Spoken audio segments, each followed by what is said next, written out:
Do you need to be centered in it or not really? No. No, okay, great.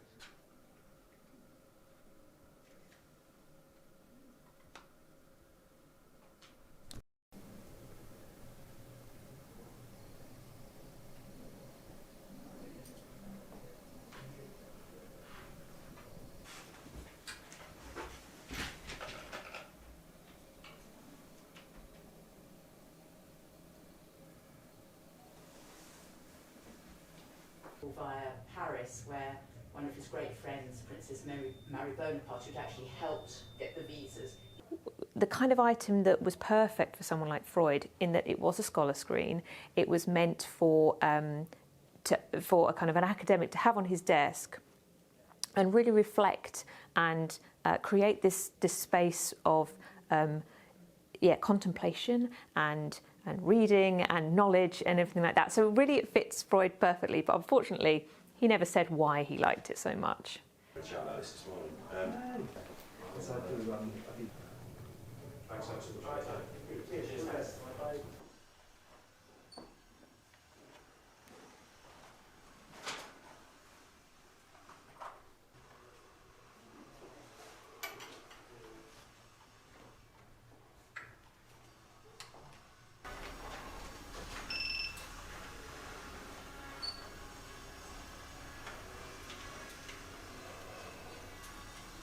It was his friend Marie Bonaparte who smuggled the two precious small objects from the center of his desk. She smuggled them out of the apartment in Vienna, more or less under the eyes of Nazi guards who are standing on the staircase.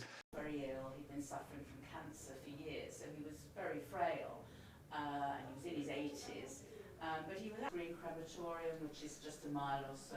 There's a special Freud room actually in the and as you can see, it's kind of packed with antiquities and also personal items like his cigars and his ashtrays, and it's really a kind of where he did a lot of his thinking, a lot of his working, which he continued to do even when he was very old here in London. He continued to write, to see patients. So you don't want any people with shadows and things like that? Right. You don't want people with shadows and getting... Yeah, we're going to get some bits.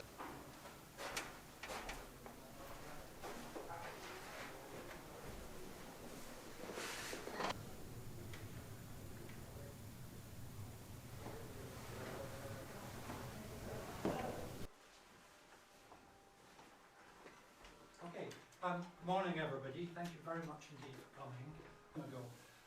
There were quite a number of Chinese antiquities in Freud's collection, and I got interested in reading about Freud and Freud as a collector. And Freud bought very widely, and some of the things are not genuine. In fact, the Chinese part of his collection includes quite a high percentage of objects that will have been manufactured quite recently in China for the collector market. And the fact that they're fake, I don't think the dealers from whom he bought them are trying to take him for a ride or anything. I think they thought they were genuine too. Oh, okay, yeah, he's just gone upstairs, but he's expecting a call, so...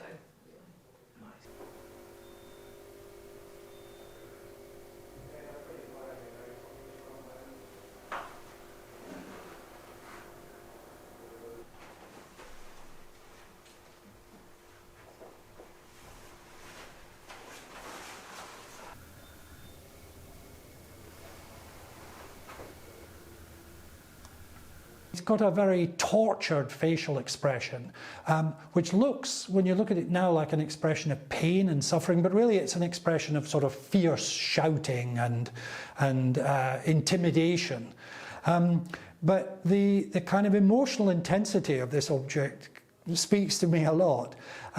You know, Freud, it's about healing, it's about emotional pain, and so this is an object that I've kind of come back to and looked at on a number of occasions, and felt that it says something rather special, I think.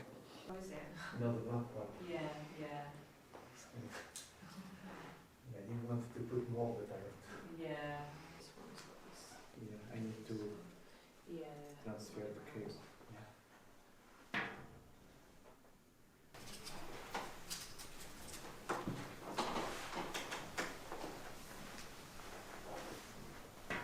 The dogs themselves are a breed of dog, the Chow, that Europeans at the time very much think of as being Chinese. And so he gives them names that sound, they're not actual Chinese names, they're not real Chinese words, but they're names that sound to the European ear like they might be Chinese, names like Lun and... Because I know she went away to see if she could work it out. I haven't been watching it. But no, I haven't seen it pop up for a while.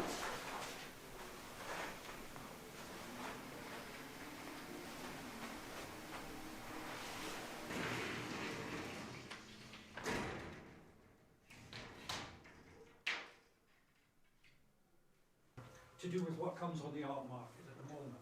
So in October 1931, Freud's died. Most of the largest ones are what you might call, to be brutal about it, fakes. They're things that were manufactured in China in the 1920s, in the 1930s, for a collector market.